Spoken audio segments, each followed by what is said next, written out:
Om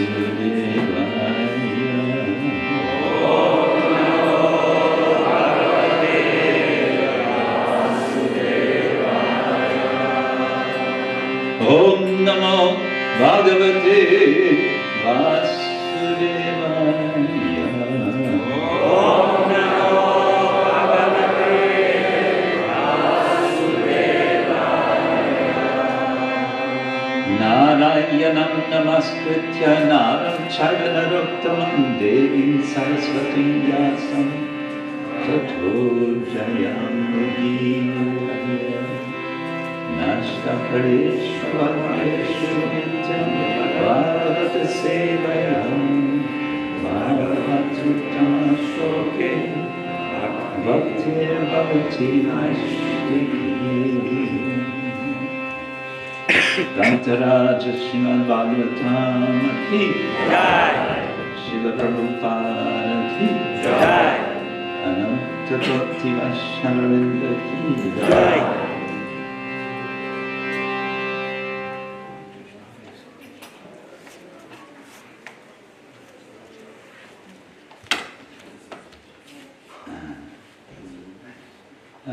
Actually, I think we can, well, no, you can take it.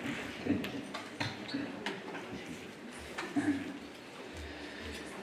Dobro jutro.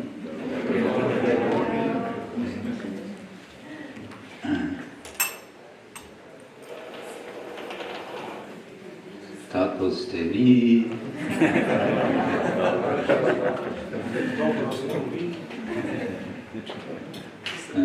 Dobro smo mi, kako ste vi? Dobro smo mi.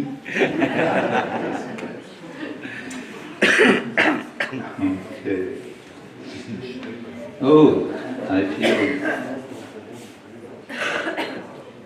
feel some great fortune to be here with this opportunity. There's a little bit of echo in this.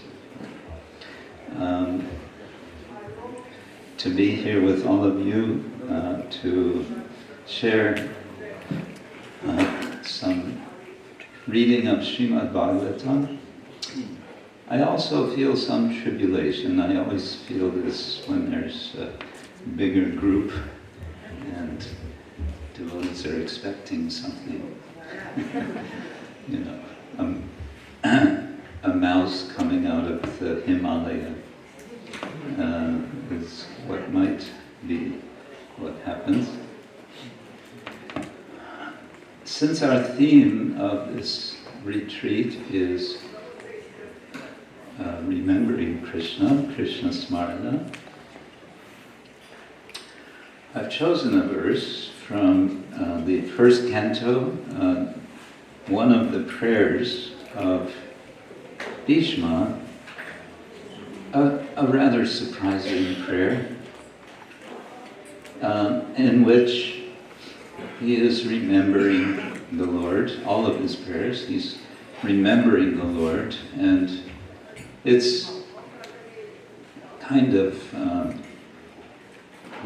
ironic, perhaps, that as he's remembering the Lord is personally present.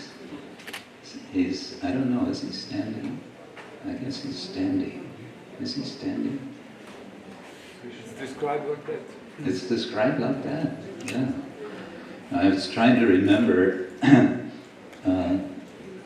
about 4 years back, I visited Ksetra.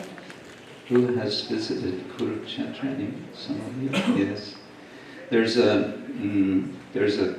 temple, there's various temples, and in one temple there's a kind of diorama behind glass showing Bhishma Deva lying on the bed of arrows, and he's wearing pegged shoes. So his feet are up like this, and he's wearing pegged shoes. What do you call them? It's sort of, it's wood. It's not wood. It's not bamboo. Anyway, And the 5 Pandavas are all there, and everyone is hearing from Bhishma Dev, but then he's offering these prayers to Krishna. And this one is, you'll see, it's quite surprising that it's Bhishma Dev who's speaking this. The meter of this verse, I was not able to find the name of it. It's an interesting meter with 12 syllables in the first and the third line, and 13 syllables in the second and the fourth line. So, what is the best way to chant this? I hope I will learn. Maybe one or more of you can illuminate. But let's give it a try. Let's take it one word at a time first. I can repeat. This, by the way, is Canto 1, Chapter 9, verse number 40. Lalita Gati Vilasa Balguhasa Pranaya Nirikshana Kalpitorumana Kritam Anukrittavatya Unmadanda Prakritim Agan Kila Yasya Gopavadva Lalita Gati Vilasa Balguhasa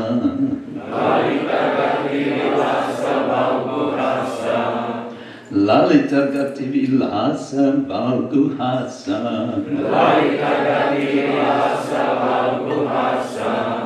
Pranaya Nirikshana Kalpito Rumana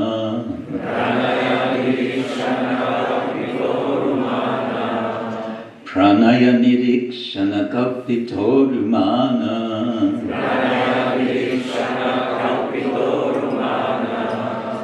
Kritamanu Kritavatya Unmadanda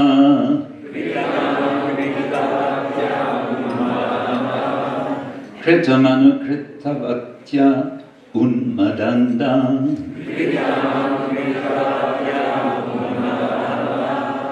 Prakritimagam Kila Yasya Gopavadva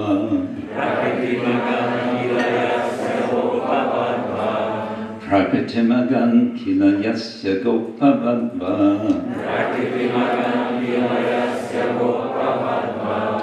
Others? Lalita Gati Vilasa Valguhasa Pranaya Nirikshana Kalpito Rumana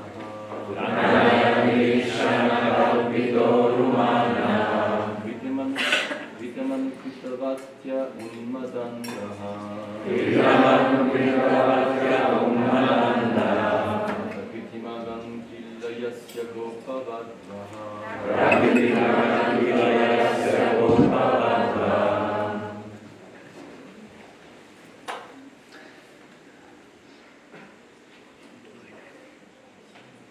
You can do it. Don't be shy. The men are too shy. Ladies. Okay. More shy. They're showing their good quality of shyness.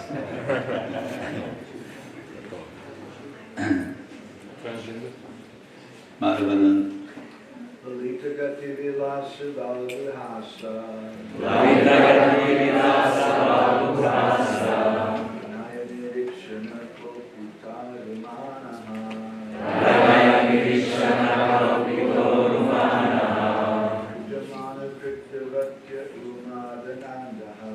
Vijamana Kritavatya Umadanandaha Prakritamagam Kila Yasya Gopavadva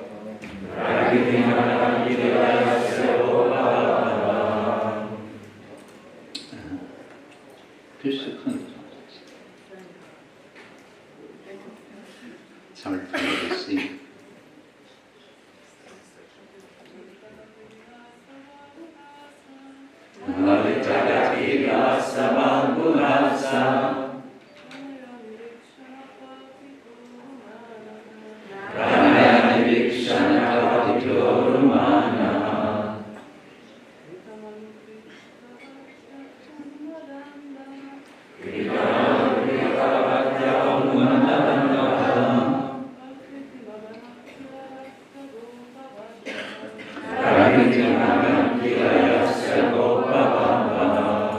Very nice.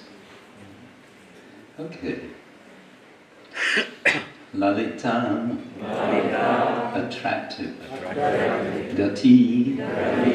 Movements. Vilasa. Fascinating act. Valguhasa. Sweet smiling. Pranaya. Loving.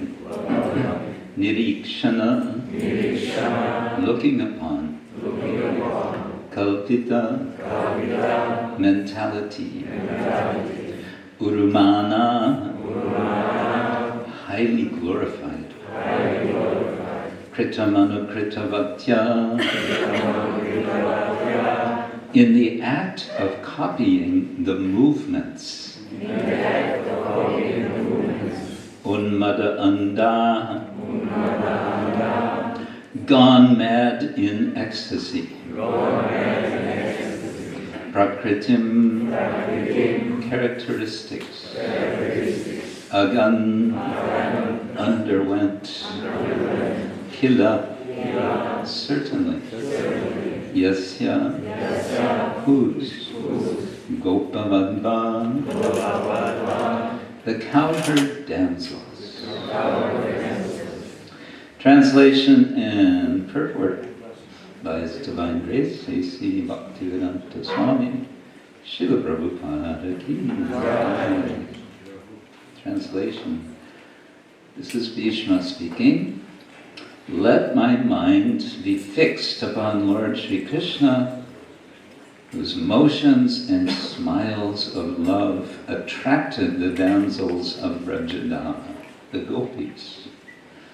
The damsels imitated the characteristic movements of the Lord after his disappearance from the Rasamrits. Purport.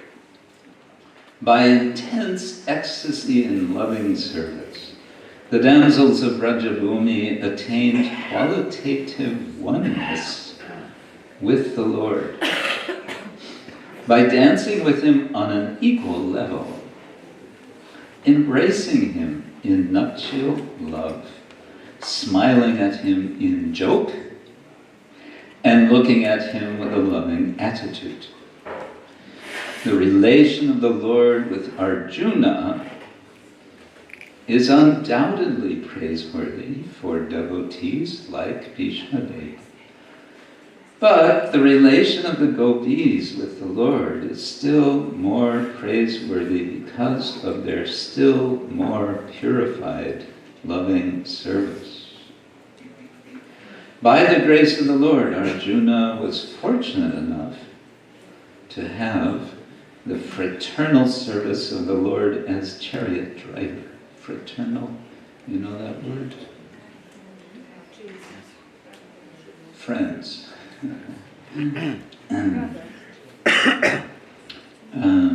Fraternal service of the Lord as chariot driver, but the Lord did not award Arjuna with equal strength. Bhishma's aspiration to remember the gopis is a prayer to have their mercy also at the last stage of his life. Or to have their mercy also at the last stage of his life. The Lord is satisfied more when his pure devotees are glorified, and therefore Bhishma Deva has not only glorified the acts of Arjuna, his immediate object of attraction, but has also remembered the gopis, who were endowed with unrivaled opportunities for rendering loving service to the Lord. You know the word unrivaled? Without competition. Topmost, Prabhupada would often say. The gopis' equality with the Lord should never be misunderstood to be like the Sayuja liberation of the impersonalists. The equality is one of perfect ecstasy, where the differential conception is completely eradicated. You know the word eradicated? Wiped out, removed. Very good. You know English better than I do. Completely eradicated, for the interests of the lover and the beloved become identical. And so ends Srila Prabhupada's purport to this quite amazing verse. It would be nice to spend time exploring the context of this, to see how Bhishma's prayers, what his prayers are prior to this and after this. Suffice to say that, Bhishma is a warrior, and he's remembering this condition, this situation. It's still some echo here. It's the acoustics. We can't do anything about it. If you speak closer to the mic and they put the volume down. Oh, speak close to the microphone. Yes, sir. Okay.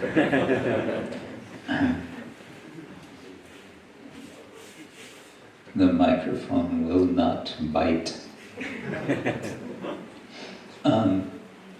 Yes. That Bhishma Dev is in this very special condition. He is preparing to depart the world, and he has an audience. So many are listening to him. What we're getting in the Bhagavatam is an extreme summary of what Bhishma Dev is speaking extensively in the Shanti Parvan of the Mahabharata. And then we get this surprise prayer in which he's addressing Krishna, but he's remembering Krishna's most dear devotees in this wonderful way, in this intimate way. And this intimacy that is described here is including,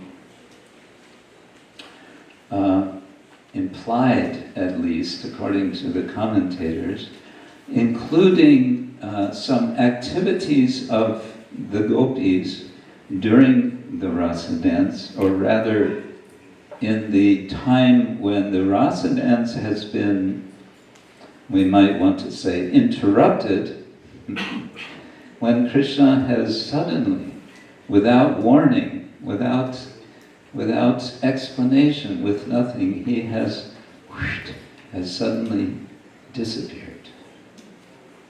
And when he has disappeared, all of these gopis who have, and this is an important consideration, all of the gopis have left everything behind. They have burned the bridges behind, we say in English. Do you have some saying like that in Serbian, Croatian? To burn the bridges behind you. Yes, no, maybe. We not burn, we just crush it. You just smash the bridge. You destroy the bridge.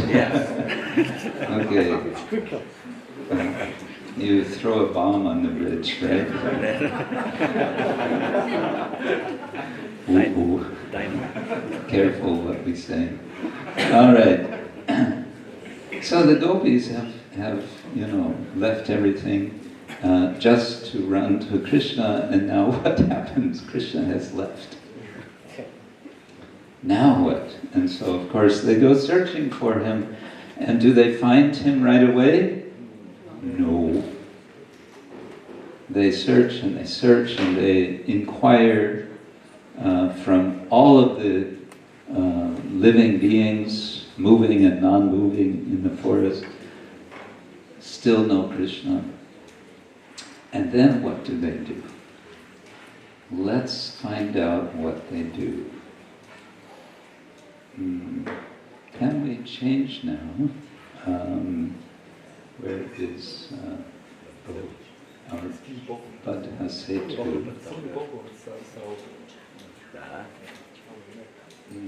No, here he is. He knows what we want.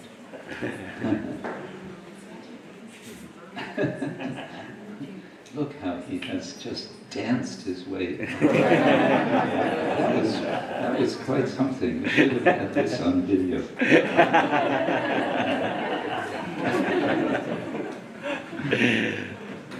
Yes, thank you. Let's go to the translation. Okay, because I don't have it here. Having spoken these words, the gopis have spoken amongst themselves. They've spoken to the various beings. And then, having spoken these words, the gopis, distraught from searching for Krishna, began to act out his various pastimes, fully absorbed in thoughts of him. Those of you who are taking part in our workshop, our play shop about drama, you may catch my drift here, that I want to highlight that the gopis are the sort of perfect model of what we are talking about and considering in our play shop, so to say. Having spoken these words, the gopis, distraught from searching for Krishna, began to act out his various pastimes, fully absorbed in thoughts of him. Can we see the next verse? The translation?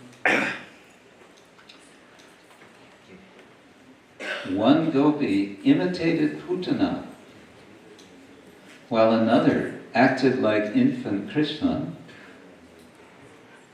and pretended to suck her breast. Another gopi, crying in imitation of infant Krishna, kicked a gopi who was taking the role of the cart demon, Shakadashura.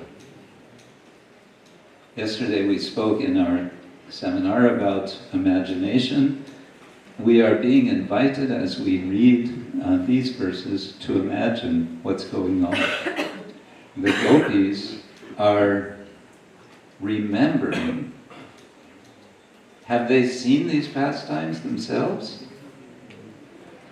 They've heard about them. Having heard about them, now they are performing them. They're performing them according to their imagination of how Krishna is doing. But if we go back to the verse from Bhishma, we understand there's an equality. It's explained by the commentators. Krishna has given everything of his qualities to the gopis. Everything is presumably also knowledge of his pastimes. And so in that spirit, they are able to, the word used is imitate. Now here's an interesting question. Is there a difference between imitation and copying? What do you think? Yes? There's a difference, huh? There's a difference. What is the difference? In imitation, you put your person Imitation, you put yourself. Yes. And copy is, we say in English, copycat. Monkey see, monkey do. Yeah. You say like that in Serbian? Not like Majmun radi što majmun vidi. Majmun radi što majmun vidi. that. Maimu Majmun radi Radi. Radi plays. što majmun Što majmun vidi. Vid. See. vidi. Da, vid. Što majmun vidi. Vid. Vidi. Oh yeah, video, right. Yeah, so let's continue with verse 16. One gopi took the role of Trinavarta and carried away another who was acting like infant Krishna, while yet another gopi crawled about, her ankle bells tinkling as she pulled her feet.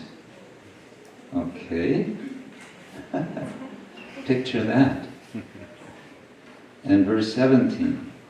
Two gopis acted like Rama, that means Balarama, and Krishna, in the midst of several others who took the role of cowherd boys. So now we have the cowherd girls playing the part of cowherd boys.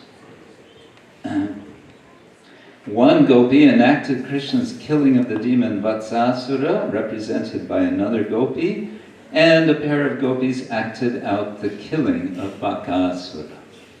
Now, this reminds me, taking the role of cowherd boys, that in Vrindavan there is a wonderful tradition of performance of Krishna Lila. It's called Ras Lila, and its meaning inclusive not just of rasa dance, but all of the pastimes of Krishna. And these are all performed by boys, including the parts of the girls. So the gopis are all actually boys. And Shrimati Radharani is a boy, a little boy, dressed as Radharani. And they're very well dressed, and they're very young, and so you kind of forget that they are boys when you see these gopis. And this is relevant to the point about Bhishmadev's expression about this equality of Krishna and the gopis.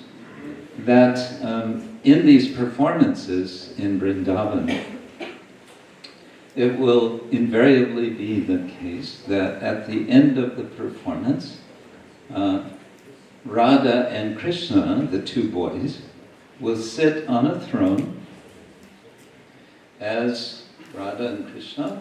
They will sit, and all of the audience will come up on the stage, and they will offer worship to these boys. Because the understanding is that the stage has become a sacred space in which Krishna and his associates have appeared. And the audience are witnessing this performance, which is a reenactment. It's an acting again of Krishna's pastimes. Krishna is present. And in that spirit, they come and they worship. They offer flowers, and they will offer donations, and like that. It's very sweet.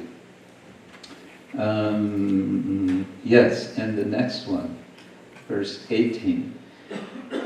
When one gopi perfectly imitated how Krishna would call the cows who had wandered far away, how he would play his flute, and how he would engage in various sports, the others congratulated her with exclamations of, "Well done, well done." Sadhu, sadhu. And one more, verse number 19. Another gopi, her mind fixed on Krishna, walked about with her arm resting on the shoulder of a friend, and declared, "I am Krishna. Just see how gracefully I move."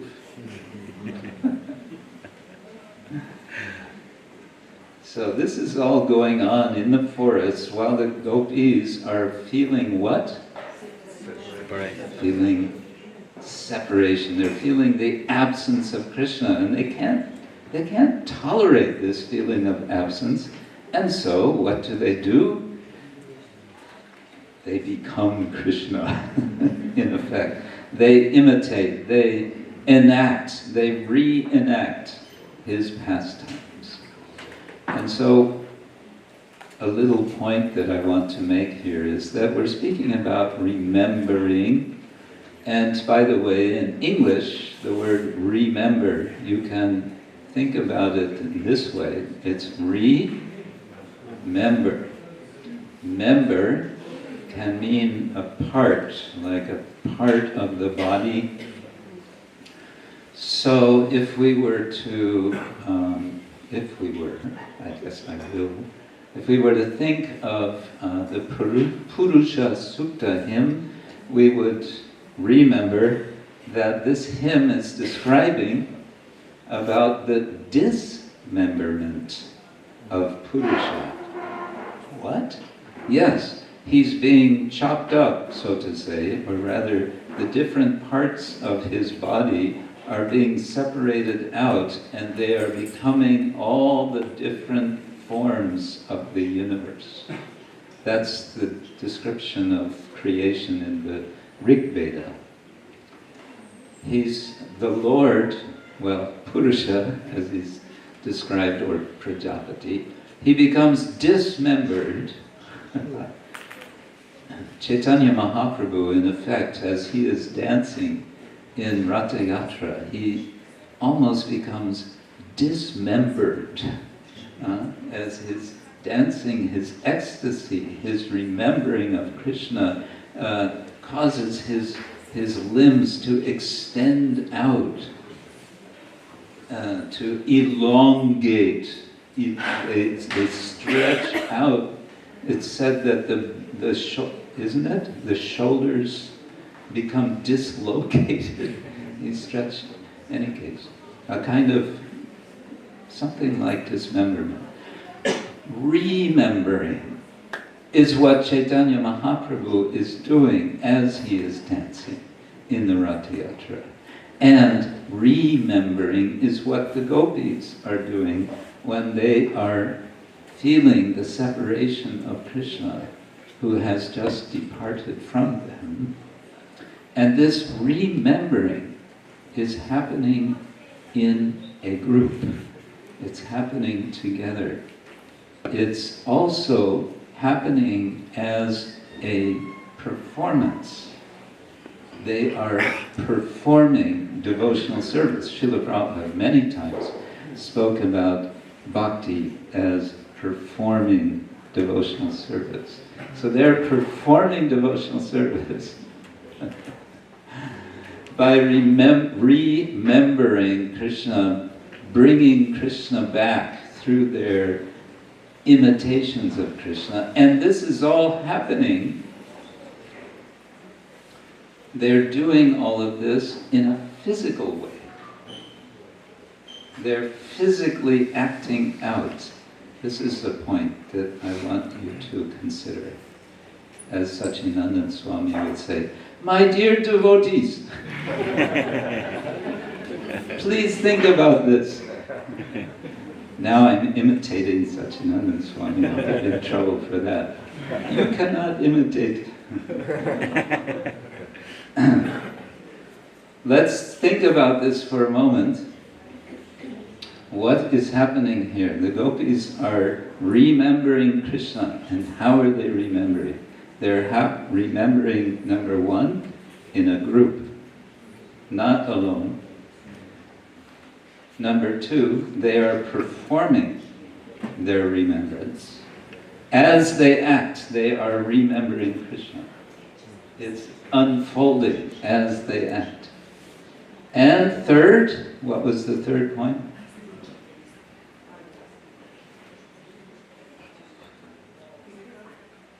Huh? They're doing it in a physical way. They're physically acting, yes. Srila Prabhupada would say this is a movement for chanting, dancing, taking prasadam, right? These are physical activities, and we can remember by doing these activities, but we can also remember by remembering, because we may think, it's really hard for me to really remember Krishna. I have so many things that keep me occupied throughout the day. And I know Krishna says to Arjuna that one should remember him and at the same time fight, or fight and at the same time remember him. Tasmat sarveshu kaleshu mam manusmara yudya cha. The cha, what is that little word cha? That's one Sanskrit word you all know. What does it mean? Also, and, yes. Tasmat sarveshu kaleshu, what means kala? Time. Sarva kala means all time. Sarveshu kaleshu means during all time.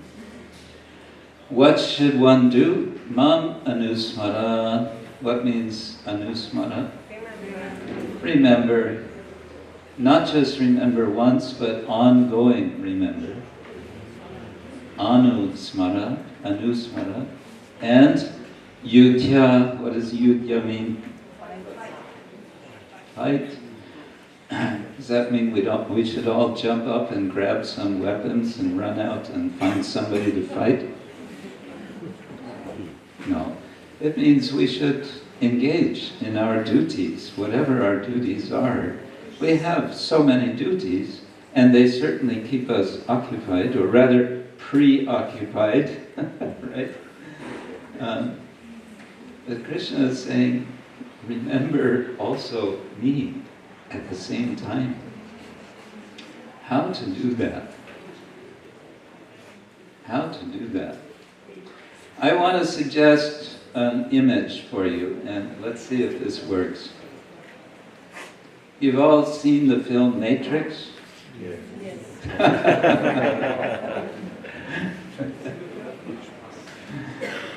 Almost everyone says yes, I've seen it. What does the word matrix mean? Huh? Grid? Well, it could be a grid, yes. Sample?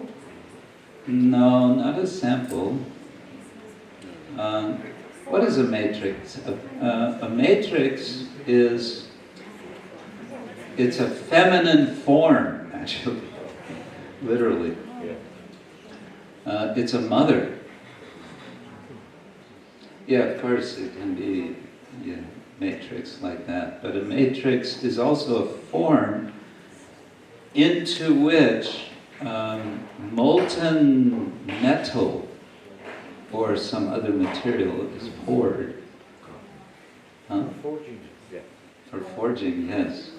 And then the matrix, after the metal, whatever, is cooled, if we're casting a deity, that casting process requires a matrix. You pour in the metal cools, and then the matrix is broken. And it's a mold. Yes. That's a matrix. So what is our practice of Krishna consciousness? It is a making of a matrix of remembrance. It's a matrix of remembrance. Our whole culture we can think of as a matrix of remembrance. It's a place in which all of our energy can enter And from this we can allow ourselves to be formed, and then with that form we can ongoing, anusmara, we can remember Krishna always. That is what we can do.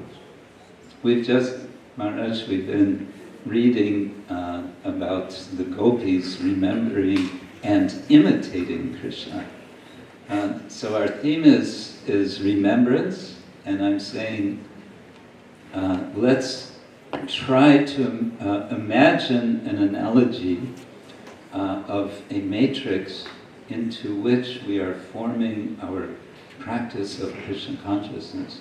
And for the gopis, their situation is that Krishna has departed temporarily, and they are remembering him. They are bringing Krishna back through their actions, through their behavior with each other, and through their imitation of Krishna. Now we will say, well, I'm not a gopi. Bhishma is not a gopi. How is it that Bhishma is remembering the gopis? Bhishma is remembering Arjuna, who is present, and he's remembering his relationship with Krishna, and he is appreciating that relationship. What is that relationship? It's one of Sakya, it's friendship. And he's seeing how wonderful that is. And he's appreciating that. And then he's seeing there's another relationship. It's even more intense. It's so intense that there is a kind of absolute equality in quality of Krishna and the gopis. And out of this, what is emerging? An enactment by the gopis of Krishna's pastimes, in which Krishna becomes present. Now, we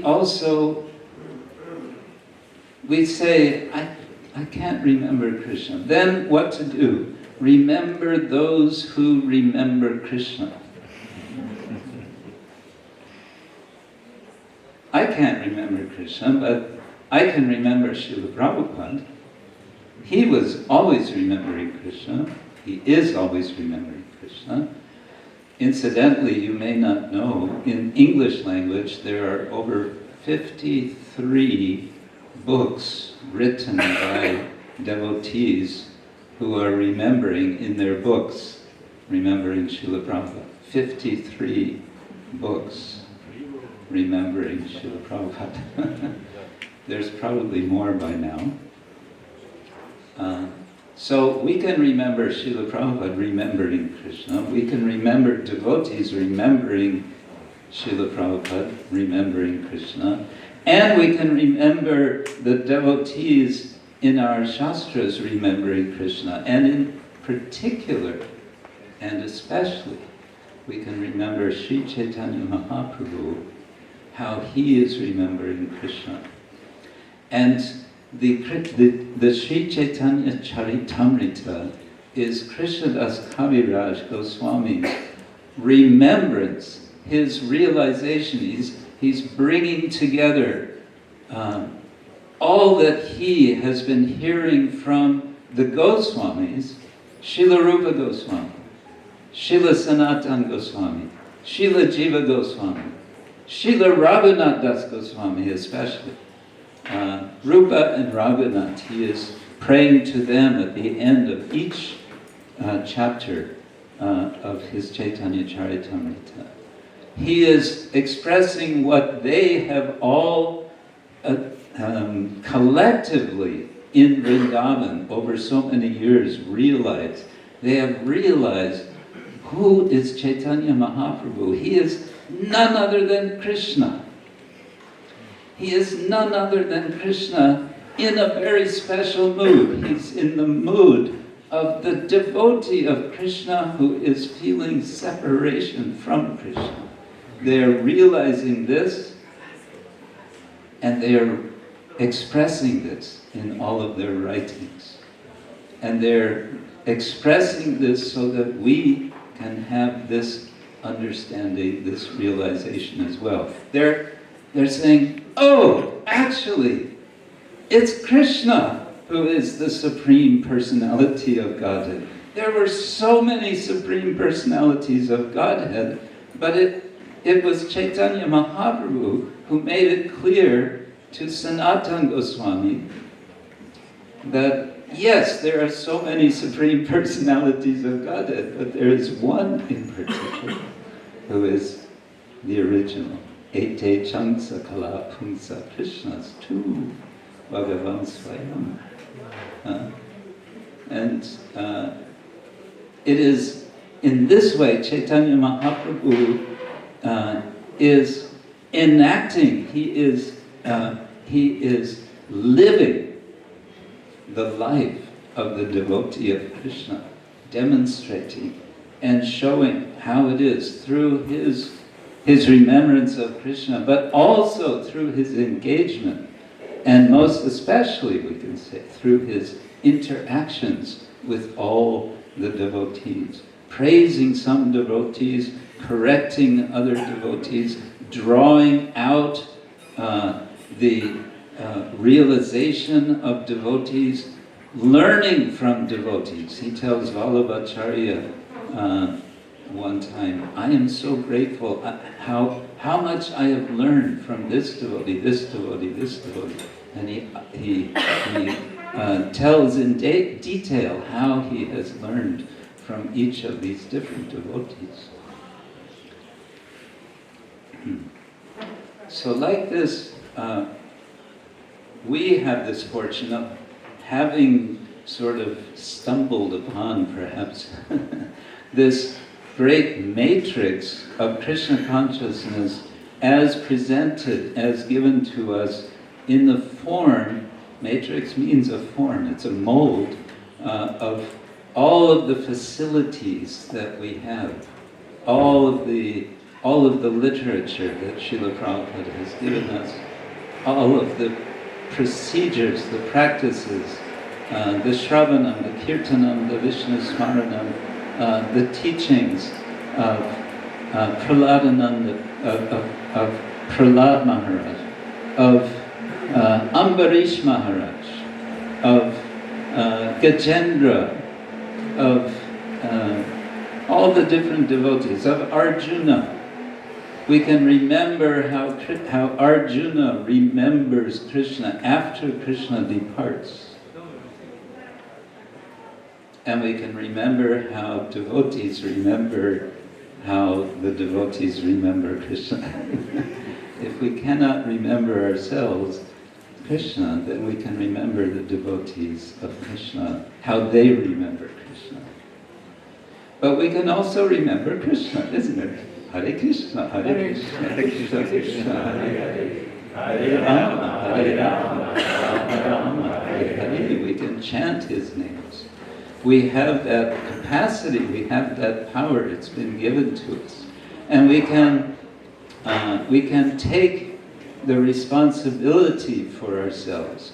We can take charge of our spiritual lives as the late His Holiness Kadamba Kanana Swami has written, has spoken.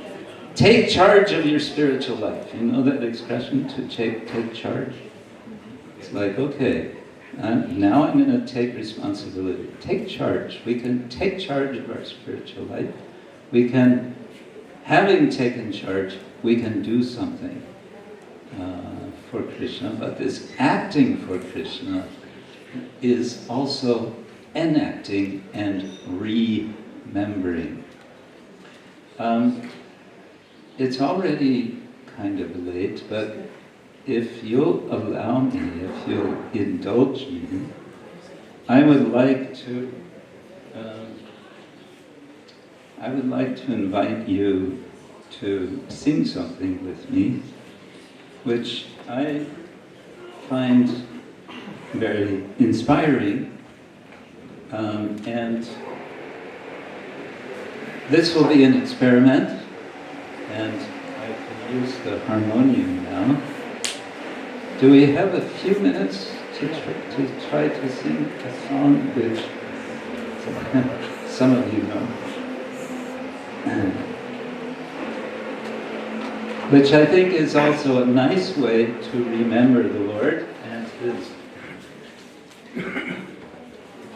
and how it is that it is possible for everyone to be involved. This is a song, we don't know the author, perhaps some research will reveal. It's a song in Brajabhasa language. And it's an invitation.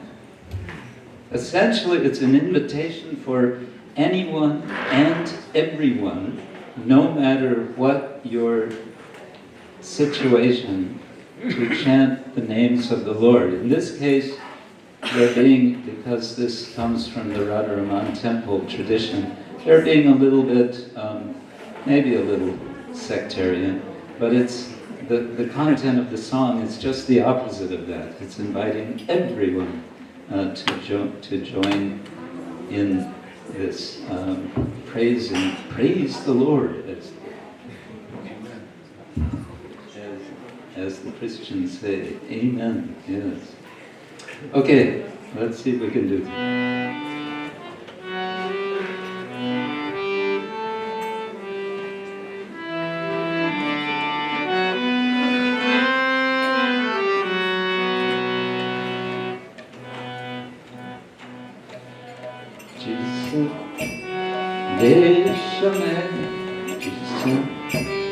Deshave Hari Desha Mera Ho. Please chant. Jesus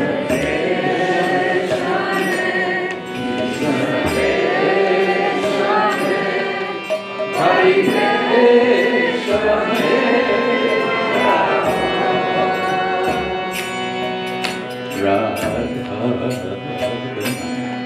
Radha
Everyone.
Whichever country you live in, however you dress, whatever culture you may adopt, just chant Radha Raman, Radha Raman, Radha Raman. Whichever holy place you may live in, whatever work you do, whatever name you go by, just chant.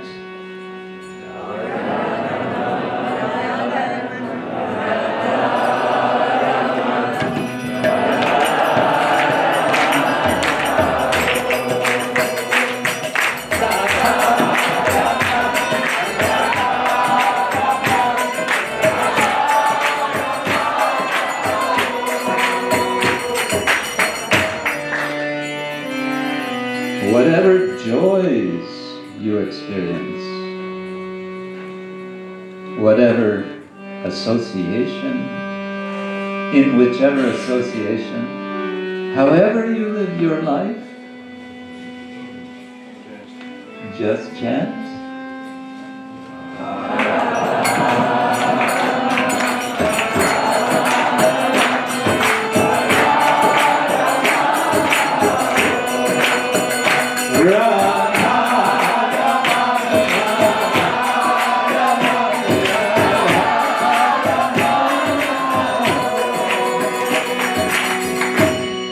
Whichever illness you may have, or whatever pleasure you may live in, whichever path you follow,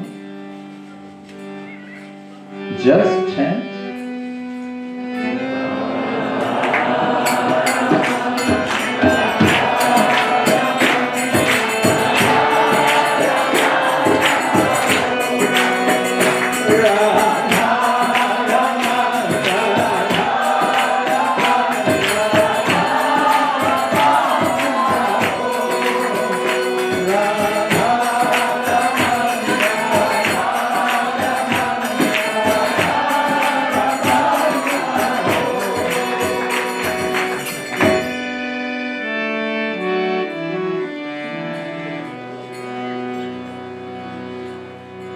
Srila Prabhupada ki jai, Prantara Srimad Bhagavatam ki jai, Ananta Gopti Vaishnavrinda ki jai, Gaur Premanamrita. So I wish you all a wonderful day today of remembering Krishna and his devotees.